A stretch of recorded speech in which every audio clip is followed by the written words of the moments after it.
Hey everyone, welcome to Encore, and here are a few tips that you guys can use during the cooler months of fall to winter season.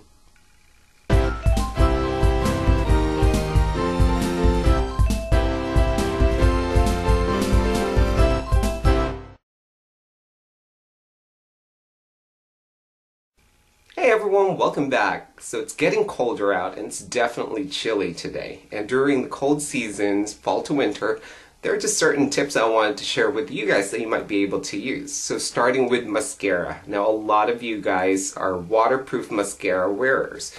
And during the cold season, waterproof mascara tends to be harder to apply. And the reason being is that the key ingredient to waterproof mascara is the amount of wax in it. So it's got a higher content of wax. And wax, in cold season, there you go. So what you can do is you simply place the tube of mascara right between the palm of your hands, just like this, and then roll it. Okay, and as you roll it, you'll feel your palms getting warmer. And as it gets warmer, the tube is going to get warmer, and therefore the waxes are going to soften, and it's going to be so much easier to apply it on during the cold season. Now, many of you guys expressed also some problems in drying up mascaras during the winter season, pretty much any time of the year. Now, if your mascara is between 2 to 3 months old, discard it completely, okay? But if it's newer than that, let's say it's only 6 weeks old and you experience some drying in it, perhaps you were in a rush one morning and you forgot to close it, you just happen to just put the lid like that and throw it in your drawer, that's going to be prone to drying. And also avoid pumping your mascara, because what happens, like, you're putting air into the tube, and therefore that's also going to cause it to dry up, okay? But if you guys experience drying your mascara and it's within, it's pretty new, it's within, let's say, 6 weeks to 2 months, what you can do is you can actually put olive oil in it. Alright, and I happen to have my olive oil in a dropper bottle or squirt bottle just like this. And I don't have much left, so I need to get some more. And what you can do is put 2 drops in it. That's all it takes, just a couple of drops. And what you want to do is put the wand back in and then twist it and keep twisting, but pull it back just like this until you see the brush again, and then slowly insert it back. Do it again. So repeat this for about 2-3 times, maybe 4 times the most. Okay, so that way the oil and the products that's dried up inside the tube is mixing. So once again, don't pump it like a lot of people do, or what I'm doing right now. Alright, so just twist, pull, reinsert, twist, pull. Alright, so that way you're mixing the products inside. Olive oil is ideal, so don't try to use any kinds of oil like peanut oil or vegetable oil or anything like that, because olive oil is the most water soluble and it's easy to remove it or wash it off later. And it's also ideal for those of you guys who wears contact lenses, because it's not going to blur up your vision, okay? So olive oil is the best thing to use. Okay, next we're going to talk about eyeliner pencils. Now, a lot of you guys wear waterproof eyeliner pencils, especially when you're doing water lining.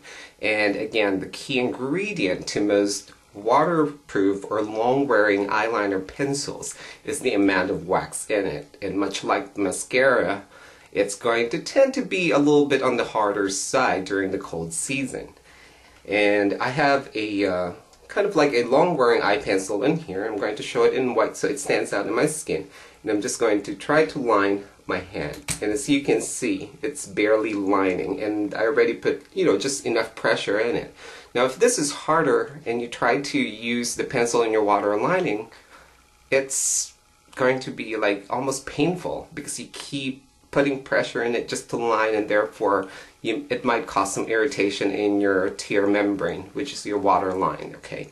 So here's a trick for you guys. Okay, so the trick that I do is I always make sure I have a lighter in my kit, alright? And just a plain lighter, a Bic lighter. And what you do is you basically warm up the tip of the pencil and make sure that the fire is not close enough that's going to burn the tip. And it's just enough to warm up the tip, alright? So just like that. Alright? And then just kind of press it against the back of your hand to make sure that it's not hot, that when you apply it on your water membrane, it's not going to burn it. Alright? So just kind of get a feel for it. Alright? Like that. And when you apply it, watch this. Here's the line that I created earlier. So as you can see, you'll get more product right into your water line and you'll get a better color payoff.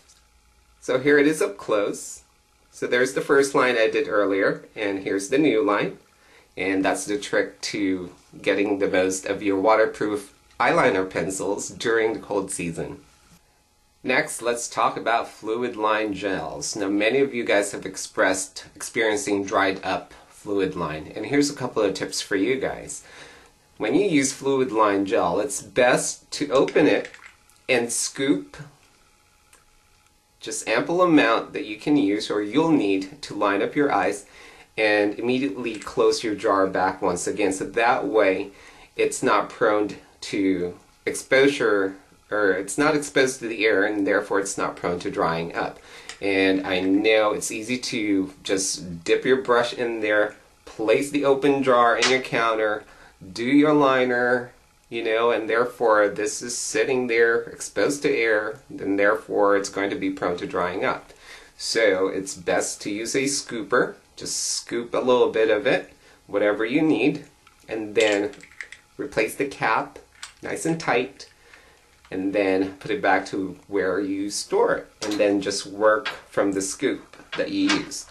Okay, and if you experience dried up fluid liner, which I have many times because I tend to just like keep it open and throw it back into my kit when I'm doing gigs, what you can do is you can use a little bit of mixing medium. Start with 2 drops and then just use a bobby pin, make sure it's a clean bobby pin, and just mix it, fold and mix it until you get the consistency back, okay? And start with 2 drops and then add 1 drop at a time until you get the consistency that you wanted. Okay, let's talk about foundations. Now, during the cold season, it's more ideal to switch to a cream-like foundation, like a cream foundation. And this is my Studio Tech. You can also try Moisture Blend. Now, Moisture Blend's a little bit more emollient. It's got 2 different kinds of moisturizers in it, and therefore it's going to be great for your skin. Now, if you have mature skin, that's a little bit more ideal, especially in the winter time, because that's when you experience a lot more dryness in your skin.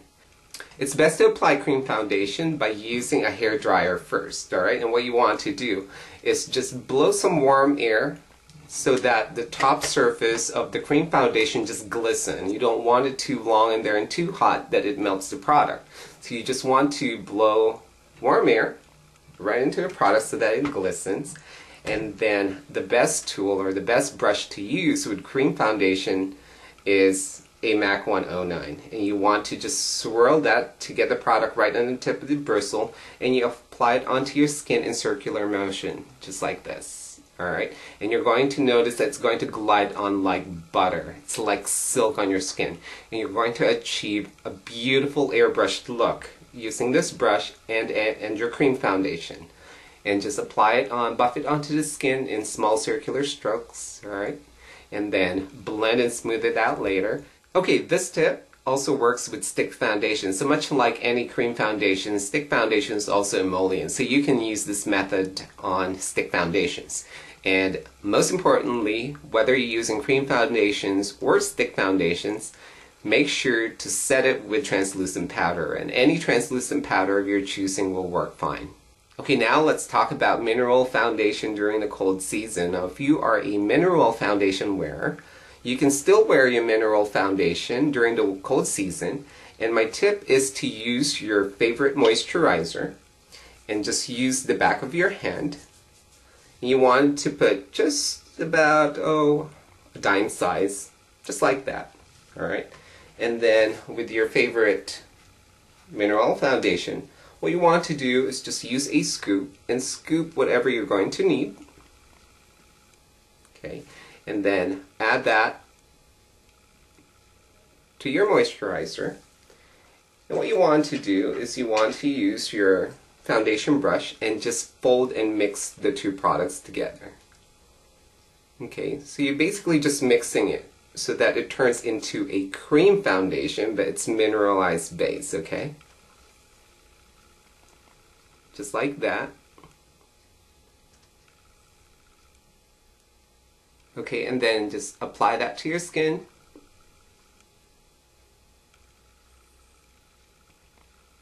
And therefore, you can take advantage of the benefit of using a cream foundation during the cold season, yet still using your favorite mineralized foundation.